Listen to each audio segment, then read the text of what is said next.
ఈరోజు తెలంగాణలో ముఖ్యంగా ఉద్యోగ నోటిఫికేషన్ల కోసం చాలామంది విద్యార్థులు అంటే ఏ స్థాయిలో చూసుకున్నా కూడా అందరూ ప్రభుత్వ ఉద్యోగాల కోసం రోడ్డెక్కుతున్న పరిస్థితి ఉంది. అయినా కూడా ప్రభుత్వం పట్టించుకోవడం లేదు. వాళ్ళు ప్రభుత్వంలోకి రాకముందు మేము సంవత్సరానికి 2 లక్షల ఉద్యోగాలను ఫిలప్ చేస్తామని చెప్పేసి ఆ రోజు విద్యార్థులను తమ వైపు తెంపుకున్న ప్రభుత్వము అదే విద్యార్థుల పైన ఇప్పుడు లాఠీచార్జ్ చేసిన పరిస్థితి కూడా వస్తుంది. దీనికి అంటే కారణం ఏందంటారు అసలు? అంటే ఈ ప్రభుత్వానికి బాధ్యత లేదు, ఈ ప్రభుత్వానికి పరిపాలించడం రావడం లేదు, ఉద్యోగాలు కల్పించేంత దమ్ము వీళ్ళకి లేదు. హామీలు అయితే ఇచ్చారు, ఎన్నో ఉచిత హామీలు ఇచ్చారు. దాంట్లో భాగంగా విద్యార్థి వర్గాన్ని కూడా నిరుద్యోగ సమాజాన్ని కూడా మభ్యపెట్టే విధంగా మొదటి ఏడాదిలో 2 లక్షల ఉద్యోగాలు ఇస్తామని ఇప్పుడు దాదాపుగా 2.5 సంవత్సరాలు పూర్తయిపోయింది. ఇప్పటిదాకా వాళ్ళు ఇచ్చిన ఉద్యోగాలు 13,000 ఉద్యోగాలు. నిన్న పోలీస్ నోటిఫికేషన్ సంబంధించి 7,437 ఉద్యోగాలతో నోటిఫికేషన్ ఇచ్చారు. మొత్తం ఇవి కలుపుకుంటేనే ఇది పూర్తయ్యేసరికి ఇంకో 2 ఏళ్ళు పడుతుంది. ఎందుకంటే ఇది ఫిలిమ్స్ ఉంటుంది, మధ్యలో ఈవెంట్స్ ఉంటుంది, మెయిన్స్ ఎగ్జామ్ ఉంటుంది, రిజల్ట్ రావాలా, రిజల్ట్ అయిన తర్వాత మళ్ళీ వాళ్ళు ట్రైనింగ్ ఇవ్వాలా, ట్రైనింగ్ అయినాక వాళ్ళు పోలీస్ స్టేషన్ పోవడానికి దాదాపుగా 3 సంవత్సరాలు పడుతుంది. అంటే ఈ పోస్టులు లెక్క పెట్టుకోవడానికి ఇంకా 2 ఏళ్ళు పడుతుంది. నోటిఫికేషన్ ఇచ్చిన సందర్భం తప్ప వాళ్ళు ఉద్యోగంలో ఇచ్చేసరికి ఇంకా 2.5 hours పడుతుంది. అంటే వీళ్ళు ఇప్పటిదాకా ఇచ్చిన ఉద్యోగాలు 13,000 ఉద్యోగాలు. చెప్పేది ఎంత సార్ అంటే 67,773 ఉద్యోగాలు ఇచ్చామని చెప్తున్నారు. ఈ ఉద్యోగాలు ఏవి కూడా వీళ్ళు ఇచ్చిన నోటిఫికేషన్ కాదు, వీళ్ళు పెట్టిన ఎగ్జాము కాదు, వీళ్ళు ఇచ్చిన రిజల్ట్ కాదు. నోటిఫికేషన్ ఇవ్వకుండా, ఎగ్జామ్ పెట్టకుండా, రిజల్ట్ ఇవ్వకుండా వీళ్ళు ఉద్యోగాలు ఎట్లయితాయి? నోటిఫికేషన్ మీరు ఇస్తే ఉద్యోగం నీది అవుతుంది, నోటిఫికేషన్ నీది కానప్పుడు ఉద్యోగాలు ఎట్లయితాయి? అంటే ఒక మభ్య పెట్టే విధంగా విద్యార్థులని ఎంత మోసం చేయాలో అంత మోసం చేసింది. దాంట్లో ఒక మోసపోయిన వ్యక్తి అశోక్ సార్ కూడా. ఎందుకంటే అయ్యాల కాంగ్రెస్ పార్టీనే గెలిపించాలని నేను కూడా ఒక మహబూబ్ నగర్ జిల్లా మొత్తం తిరిగాను, ప్రతి నియోజకవర్గం తిరిగాను. ఇష్టం ఉన్నా లేకున్నా కాంగ్రెస్కి వేయాలని ఒక చెప్పినటువంటి వ్యక్తిని. ఇవాళ ఆ కాంగ్రెస్ ఎంత ఘోరం అంటే ఇక మళ్ళీ కాంగ్రెస్ అనే పదమే ఉచ్చరించకుండా రేవంత్ రెడ్డి పరిపాలన అనేది జరుగుతూ ఉంది. ఘోరాది ఘోరమైనటువంటి వ్యవస్థ. అంటే అప్పుడు ప్రతిపక్షంలో ఉన్నప్పుడు బీఆర్ఎస్ వాళ్ళ ఉద్యోగాలు ఓడగొట్టండి, గెలిచిన తర్వాత మేము ఉద్యోగాలు ఇస్తామని చెప్పేసి నిరుద్యోగులకు కూడా చెప్పారు. మరి ఇప్పటివరకు కూడా 2.5 సంవత్సరాలు అయిపోయినా కూడా ఎందుకు వీళ్ళకి ఉద్యోగాలు ఇస్తలేరు? అప్పుడు చెప్పిన వాళ్ళకేమో ఉద్యోగాలు వచ్చినాయి, కానీ ఇప్పుడు వీళ్ళకి ఎందుకు వస్తలేరు? ఇవాళ రేవంత్ రెడ్డి సోమాజిగూడ ప్రెస్ క్లబ్లో రౌండ్ టేబుల్ సమావేశంలో పాల్గొన్నాడు. ఆ సమావేశంలో నేను కూడా ఉన్నా. ఆయన ఏమన్నాడంటే కేసీఆర్ ఒక్క ఉద్యోగం పీకేయండి, మీకు 2 లక్షల ఉద్యోగాలు మోడీ ఆడలిస్తా అని చెప్పాడు. పైగా వాళ్ళ జాతీయ నాయకుడు రాహుల్ గాంధీ గారిని సిటీ సెంటర్ లైబ్రరీ దగ్గర ఛాయ్ దాపిండు. అలాగే ప్రియాంక గాంధీని సరూనా స్టేడియంలో తీసుకొచ్చి యూత్ డిక్లరేషన్, మీరు 10th చదివితే ఈ కార్డు ఇస్తాం, ఇంటర్మీడియట్ చదివితే ఈ కార్డు ఇస్తాం, డిగ్రీ చదివితే ఈ కార్డు ఇస్తాం, మీ అందరూ కూడా ₹1 కూడా ఖర్చు పెట్టుకోవాల్సిన అవసరం లేదు. రేపు నోటిఫికేషన్లు వస్తే కూడా అప్లికేషన్ ఫీజు కూడా మేము 0 చేస్తాం, అప్లికేషన్ ఫీజు కూడా తీసుకోమని చెప్పారు. ఇవాళ ఎస్ఐ కానిస్టేబుల్ సంబంధించి కానిస్టేబుల్కి 1,200 ఫీజు, ఎస్ఐకి ₹1,500 పెట్టి దేశంలోనే ఎక్కడ లేదు విధంగా.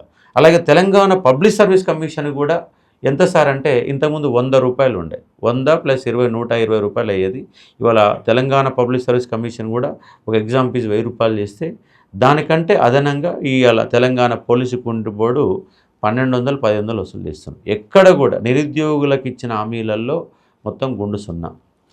అవాళ నిరుద్యోగుల వెంటబడి వాళ్ళని ప్రభావితం చేసిన వ్యక్తులలో కోదండరామ్ సార్ ఉన్నాడు. ఎందుకంటే ఆయన కూడా రౌండ్ టేబుల్ సమావేశాల్లో పాల్గొన్నాడు. టీఆర్ఎస్ పార్టీ వ్యతిరేకంగా తీవ్రంగా కృషి చేసిండు, కాంగ్రెస్ పార్టీ గెలిపించాలని ప్రయత్నం చేసిండు. అదేవిధంగా అద్దంకి దయాకర్, ఆయన కూడా ఉస్మానియా యూనివర్సిటీలో చదువుకున్నటువంటి ఒక విద్యార్థి, లా కాలేజీ విద్యార్థి. బల్మూరు వెంకట్, అలాగే ఆకునూరి మురళి, వీళ్ళందరూ నిరుద్యోగ సమాజాన్ని అంటే కాంగ్రెస్ పార్టీ వాళ్ళు చెప్పినా కానీ వీళ్ళు ఒక నిరుద్యోగ వ్యవస్థ మీదకి వెళ్ళి ఇలా రాజకీయ నాయకులు ఉండే వ్యక్తులు. బల్మూరు వెంకట్ ఎన్ఎస్ఏ రాష్ట్ర అధ్యక్షుడు ఉన్నాడు. అద్దంకి దయాకర్ ఓయూకి వెళ్ళి వచ్చిండు, తెలంగాణ ఉద్యమంలో పాల్గొన్నాడు. ఈ కోదండరామ్ సార్ అంటే 40 ఏళ్ళుగా ఉద్యమ ప్రస్థానంలోనే కొనసాగిండు. ఆకునూరి మురళి, ఆయన కూడా టీఆర్ఎస్ మీద పగబట్టినట్టుగా తిరిగిరు. వీళ్ళు నలుగురు నిరుద్యోగ సమాజాన్ని ప్రభావితం చేశారు. ఇవాళ అట్లాంటి వాళ్ళు ఈరోజు నలుగురు ముఖం చాటేశారు. నిన్న సోమాజిగూడ ప్రెస్ క్లబ్లో కోదండరామ్ గారు వస్తే విద్యార్థులు ఆయన నిలదీసినారు. నేను కోదండరామ్ సార్ గురించి తెలుసు, ఆయన 40 ఏళ్ల సంది పోరాటం చేసిండు కాబట్టి తెలంగాణ ఇన్ఫర్మేషన్ ట్రస్ట్ అని 1987లో ఏర్పాటైంది, దాంట్లో ఉన్నది సభ్యుడు ఆయన. విద్యావంతుల వేదికను ఏర్పాటు చేసి ఎన్నో సంఘాలను ఏర్పాటు చేసింది. ఆయన మీద ఉన్న గౌరవంతో నేను ఆయన ముందు నేను నిన్న సీరియస్గా నేను కొట్లాడలేకపోయాను. అరే ఓ పెద్ద మనిషి, ఆయనకు రాక ఎమ్మెల్సీ పదవి వచ్చింది. ఆయన స్థాయికి ఎమ్మెల్సీ పదవి కాదు, మంత్రి పదవులు ఉండాలి. ఎమ్మెల్సీ పదవి అని ఆయన చిన్న పదవే, కానీ దీంతో ఆయన ఎమ్మెల్సీ పదవి ఆయన నోటి మాటని కట్టిపెట్టింది. అందుకే చెప్పిన అన్న సార్ కూడా పోతుంటే ఆయన ప్రెస్ మీట్ అయిపోయాక నేను అడ్డుకోవాలంటే నాకు మనసు ఒప్పల. ఇంత పెద్ద మనిషిని మనం అడ్డుకుంటే తెలంగాణ సమాజాన్ని అవమానించి ఉంటుంది అని ఫీల్ అయ్యాను ఏం అడ్డుకోలే. చెప్పిన ఇజ్జత్ పోతుంది సార్, పిల్లలు కొట్లాడుతున్నారు, మీరు ఒక పెద్ద మనిషి, మాట్లాడాల్సిన బాధ్యత మీకు ఉంది. అలా మాట్లాడితే ఆఫీస్కి రమ్మన్నాడు. ఆఫీస్కి పోయి కూడా చెప్పిన ఇది సీరియస్గా ఉంది, ఉద్యోగాలు ఇస్తలేరు, ఇచ్చిన ఉద్యోగాలలో కొర్రీలు పెడుతున్నారు. ఇవాళ ఎస్ఐ కానిస్టేబుల్ నోటిఫికేషన్ వచ్చింది, పేరుకు నోటిఫికేషన్ వచ్చింది 7,437. వాళ్ళు ఇవ్వాల్సిన ఉద్యోగాలు 19,000 ఖాళీలను డీజీపీ చెప్పిండు, కానీ ఇచ్చింది 7,437. అంటే 1/3 పోస్టులో వేసినారు. ఆ పోస్టులను అప్లై చేసుకోవడానికి అవకాశం ఇచ్చారంటే ఇవ్వట్లేదు. వాళ్ళే జీవో నెంబర్ 31 తీసుకొచ్చి టీఆర్ఎస్ 32 సంవత్సరాలు కానిస్టేబుల్కు, ఎస్ఐకి 35 ఇస్తే ఇగో మేము అదనంగా 2 ఏళ్ళు కల్పిస్తున్నామని జీవో నెంబర్ 31 తీసుకొచ్చి 32 కాస్త 34 చేశారు. జీవో 2 ఏళ్ల కాల పరిమితి. కానిస్టేబుల్ 34 అయింది, ఎస్ఐకి 37 అయింది. మరి ఆ 2 ఏళ్ల పరిధిలో నోటిఫికేషన్ వచ్చిన నోటిఫికేషన్ రాల, జీవో మురిగిపోయింది, నోటిఫికేషన్ రాల. మళ్ళీ కొత్తగా మొన్న జీవో నెంబర్ 87 అని తీసుకొచ్చారు. దాని ప్రకారం మళ్ళీ 2 ఏళ్ళు తగ్గించారు. ఇదేం దుర్మార్గం? నువ్వు ఇచ్చిన జీవోనే నువ్వే కాల రాసి 7 ఏళ్ళు అవకాశం కల్పించి మళ్ళీ 5 ఏళ్ళు తగ్గించి నిరుద్యోగులు అంటే వాళ్ళు ఏమనుకున్నారు, నాకు 34 ఉంది, నాకు అవకాశం ఉందని ప్రిపేర్ అయ్యారు. తీరా చూస్తే 32కి వచ్చింది. కనీసం సిగ్గుండాలి కదా. ఈ బల్మూరు వెంకట్, అద్దంకి దయాకర్ లాంటి వాళ్ళు నిరుద్యోగులతో కలిసి ఉద్యమాల్లో పాల్గొన్నారు. బల్మూరు వెంకట్ గాంధీ భవన్కు నన్ను పిలిపించుకొని మరి అశోక్ అన్న మీరు వస్తారా అని చెప్తే నేను 11 గంటలకు పోయినా. పొద్దుగాల 11 గంటలకు పోతే నైట్ 2 అయిన దాకా ఆడే ధర్నా చేసినాం. బల్మూరు వెంకట్ నేను పక్కన కూర్చొని దీక్ష చేసి పూలమాల వేసుకొని దీక్ష చేసి ధర్నా చేసి నైట్ 2 అయిన దాకా. అలా ధర్నా అయింది. లాంగ్ జంప్కు వ్యతిరేకంగా ధర్నా జరిగింది. లాంగ్ జంప్ ఎంత? దేశవ్యాప్తంగా 3.6, 3.8, ఆర్మీకి 3.6 ఉంది, 3.8 ఏమో పక్క రాష్ట్రాలలో ఉంది. కేరళలో 3.5, ఇంకా తమిళనాడులో 3.8, కర్ణాటకలో 3.8, ఏపీలో 3.8, తెలంగాణలో 4 మీటర్లు ఎందుకు? ఈ 4 మీటర్లు పెట్టే దుర్మార్గుడు ఎవడు అసలు? ఈ పెట్టే దుర్మార్గుడు అంటే ఒక ఆంధ్ర అధికారి, ఐపీఎస్ అధికారి వివి శ్రీనివాసరావు అంటే దుర్మార్గుడు పెట్టిండు. ఆ దుర్మార్గుడు తెలంగాణ ప్రజల మధ్య, ప్రభుత్వాల మధ్య చిచ్చు పెడుతున్నాడు. ఆ చిచ్చు పెట్టే ఫలితమే కేసీఆర్ ఓడిపోవడం కూడా వన్ ఆఫ్ ద కారణమైంది. అంటే ఒక Telangana public service commission chairman, ఒక పోలీస్ రిక్రూట్మెంట్ బోర్డు చైర్మన్ల యొక్క నిర్వాహకాల వల్ల ప్రభుత్వాలు కూలిపోయే ఒక పరిస్థితి ఏర్పడింది. 4 మీటర్లు ఎందుకు? ఎక్కడ ఉంది? ఆర్మీలో 3.6 ఉంటే ఈడ 4 మీటర్లు పెడతాడా? ఎందుకు ఇంత దుర్మార్గం? ఈ శ్రీనివాసరావు అనే దుర్మార్గుడి వల్ల ఆయన ఐపీఎస్ గొప్పోడైతే కావచ్చు, కానీ పైన ఇబ్బంది పెట్టింది. ఇవాళ లాంగ్ జంప్ ఎక్కువ దొరికి ఇవాళ మొత్తం డిజిటల్ ఉన్నటువంటి క్రైమ్ నడుస్తూ ఉంది. మొత్తం క్రైమ్ అంతా కూడా ఫోన్ల ద్వారా అటు ద్వారా జరుగుతుంది. వాళ్ళ ఉరికురికి ఏ పోలీసు వాళ్ళు రోడ్డు మీదకి ఒక దొంగను పట్టుకుంటూ చెప్పండి, అన్ని వెహికల్సే కదా. అంటే కాలానుగుణంగా మారాల. అదే ఏపీలో 3 ఈవెంట్స్ పెట్టారు. ఎంత? 1600 మీటర్లు పెట్టారు. 1600 మీటర్లు పెట్టారు. ఇక్కడ 1600 మీటర్లు పెట్టారు. మనకాన్నే 7 నిమిషాల 15 సెకండ్లు ఉంటే వాళ్ళకాడ 8 నిమిషాలు ఉంది. ఓకే, వాళ్ళకి 8 నిమిషాలు. ఆ 1600 మీటర్లు దొరుకుతున్నా వాళ్ళకి 8 నిమిషాలు టైం ఉంటుంది. తెలంగాణ వాడికి మాట 7 నిమిషాల 15 సెకండ్లు పెడతావు. ఇక్కడ లాంగ్ జంప్ ఏపీలో 3.8 ఉంటుంది, తెలంగాణ 4 మీటర్లు ఉంటుంది. పైగా ఆడ 3 ఈవెంట్స్ ఉంటే 2 పాస్ అయితే సివిల్ కానిస్టేబుల్ ఉద్యోగం కొట్టవచ్చు. ఈడ మాత్రం 3 పాస్ కావాలి.